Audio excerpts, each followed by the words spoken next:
Salut à toi et bienvenue pour une nouvelle vidéo d'Immersion Trail. Aujourd'hui, le décor change encore, c'est normal. Ça va être un petit peu le contexte de la vidéo.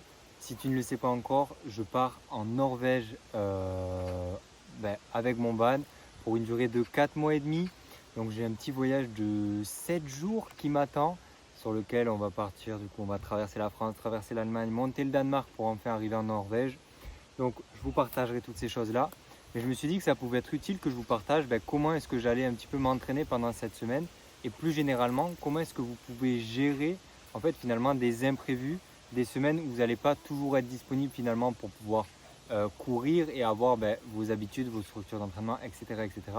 Et donc comment est-ce qu'on pouvait adapter un petit peu son entraînement quand on a une semaine de voyage, ce genre de choses pendant notre prépa, sans, pour faire en sorte finalement qu'on ne perde pas le niveau qu'on a acquis avec le peu de temps qu'on va pouvoir accorder. Enfin, voilà, moi je sais que là je vais devoir rouler entre 6 et 8 heures par jour.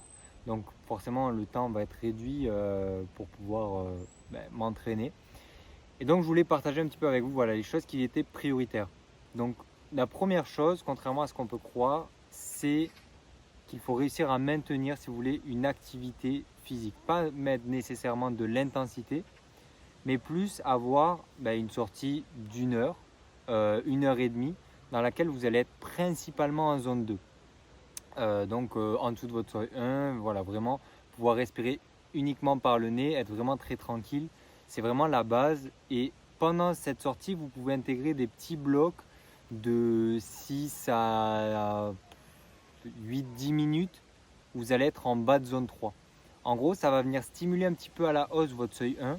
Ça va permettre d'un petit peu stimuler toutes ces choses-là, de le tirer un petit peu en haut en plus de le pousser en faisant de la zone 2.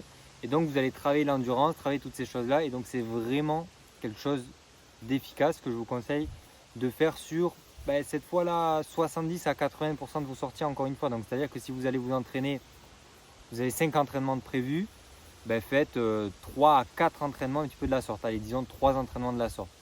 Ensuite, une chose que j'aime bien faire pour pouvoir faire du fractionné sans pour autant chercher est-ce qu'il y a une côte, est-ce qu'il y a tout ça, c'est mixer de la PPG avec un petit peu du travail d'intensité.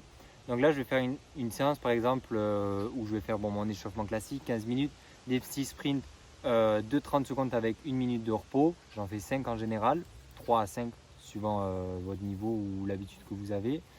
Et puis ensuite, je vais venir faire par exemple du coup, on peut dire 10 squats jump, 10 squats sautés et puis 1 minute de sprint à plat. Je vais faire ça 3 fois, me laisser du repos, puis faire 15 fentes sautées sur chaque jambe, puis 1 ou 2 minutes de sprint.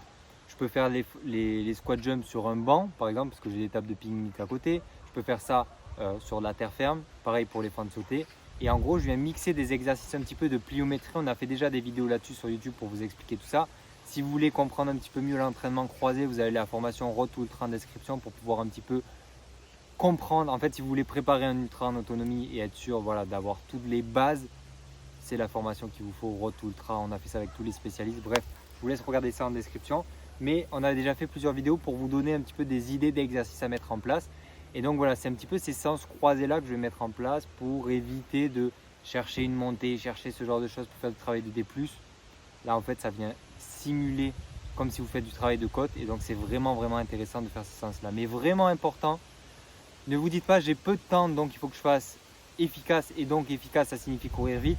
Vous avez tout faux si vous pensez ça. Il faut faire de la basse intensité. C'est ça qui va être la clé. Parce que vous allez avoir des journées fatigantes ou du moins des stress externes si vous partez au chaud, il va faire chaud. Si vous partez au ski, il va faire froid, etc., etc. Donc, laissez à votre corps le temps de s'habituer, de s'acclimater et pour ça il faut faire de la zone 2, donc c'est hyper important pour éviter les blessures. Pareil, il ne faut pas faire de trop d'intensité parce qu'en fait si vous êtes sur des nouveaux terrains, des nouveaux lieux, etc., potentiellement vous pouvez vous blesser parce que votre corps ne va pas être habitué, si vous voulez, à courir ou à évoluer dans ce biome là. Donc voilà un petit peu ce que je voulais vous partager. En tout cas, nous on est toujours sur une vidéo par jour sur Instagram et sur YouTube, donc n'hésitez pas à vous abonner pour nous donner de la force. Et puis nous, on se retrouve demain pour une prochaine vidéo. A plus, bye bye.